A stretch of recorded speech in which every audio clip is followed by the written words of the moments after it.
take you away to a safe place. So building a life is a lot more important than building a house. And yet people treat it so carelessly and so casually about planning and making plans for what they want their life to work out to be. So I'm asking you not to be casual anymore. Start designing the future for yourself, for your family, for your business, for your future. Okay, decide what you want. Okay, so from the past we get experience, from the future we get excitement, inspiration by setting goals. Now here's the next advice. Put everything on your list of goals. Little things, insignificant to someone else but important to you. A goal list is important. You don't have to publish it in the local newspaper. My Japanese friend, Toro Ikeda, San Jose, California, put on his first list, a Caucasian gardener. I said, go Toro. Back then everybody had a Japanese gardener. He said, no, I'm Japanese. I want a Caucasian gardener. I like that. So set goals. Set the goals that'll turn you on, goals that'll get you excited. Put everything on your list. Now, here's the next attitude. It's very important how you feel about everybody. If you want to be a leader extraordinaire, here's what you learn. Each of us need all of us. One person doesn't make an economy. One person doesn't make a symphony orchestra. It takes all of us for each of us to be successful. Each of us need all of us, and all of us need each of us. Each gift is important as we bring it to the table, as we bring it to the country, as we bring it to the community. Learn to appreciate that. Each of us need all of us. Now here's the last one on attitude. It's how you feel about yourself. Nothing more powerful than self-confidence to start multiplying your income by 2, by 3, by 5, by 10. And where does that come from? Make the note.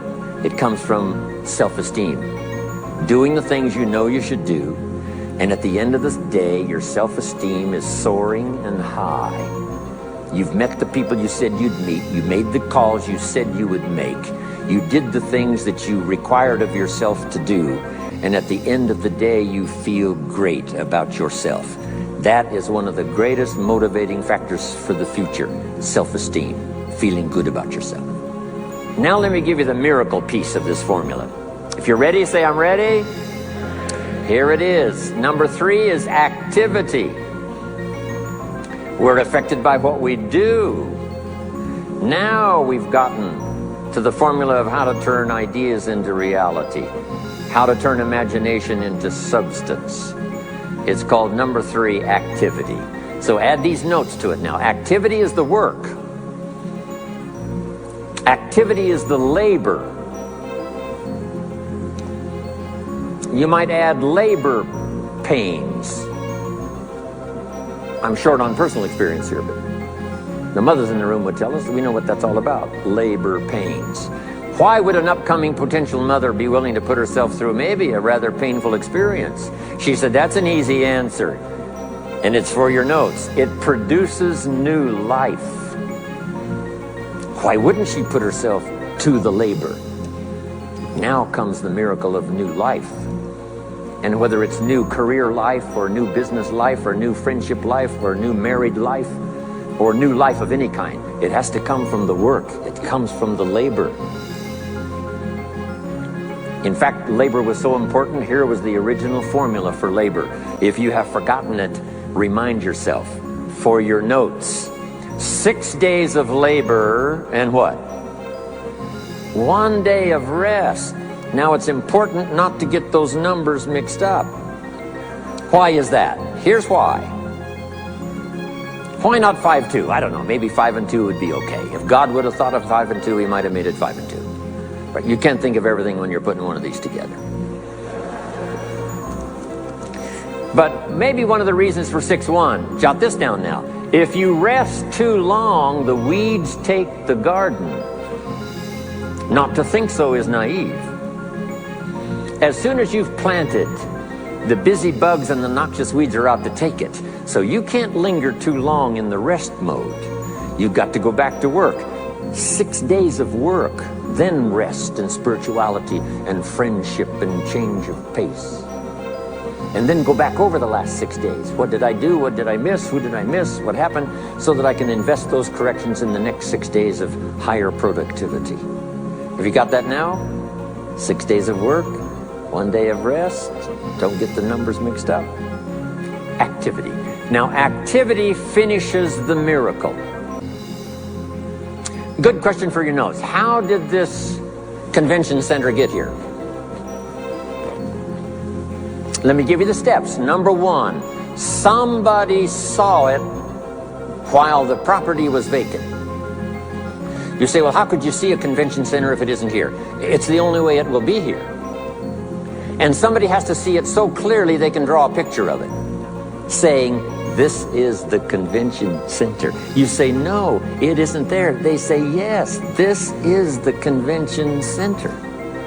The artist's rendering shows you a picture of what isn't there. That's the beginning of imagination. So to turn nothing into something, here's what you do. Imagine the possibilities. That's why we recommend testimonials for someone to say, hey, I started with pennies and I made a fortune. And when they finish, sometimes they say something like this, if I can do it, what? You can do it. And we start imagining the possibilities. Here's number two, have faith to believe that some of them are possible for you.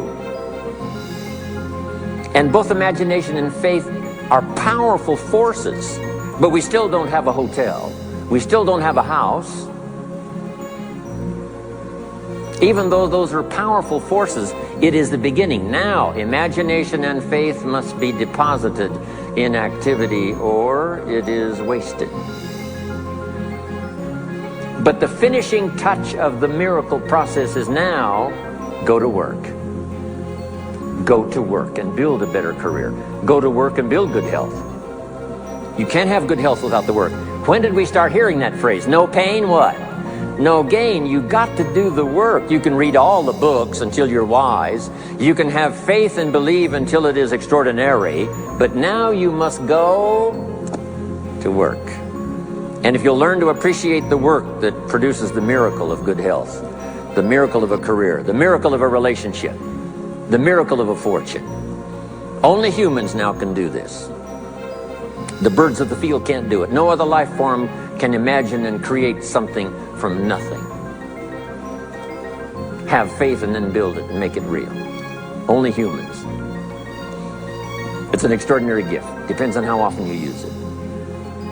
So number one of the ideas I wanted to share with you to make this an extraordinary opening year century for you is philosophy. We're affected by what we know. Second is attitude. We're affected by how we feel. Third is activity. We're affected by what we do. Now here's the final two pieces. Number four, learn to measure progress. Once you've set up a project now, you want to turn nothing into something. Now you must measure your progress. How are you doing? Here's how we teach it to our children. Life expects us to make measurable progress in reasonable time. Measurable progress in reasonable time. That is the game of life. So part of it is not just to set up the proposed project, but as we start working on it, we start measuring how we're doing. Now first, what is reasonable time? You can't ask someone every 5 minutes, how are you doing now? See, that's too soon. Guy says, I haven't left the building yet. Give me a break. Now, we can't wait 5 years. That's too long. So there's reasonable time. So make this note now. What is reasonable time? One, at the end of the day. A conversation a father should have with his daughter today, because the magic is there. If he waits till tomorrow, the magic may be gone. Today. Next is a week. Make that note.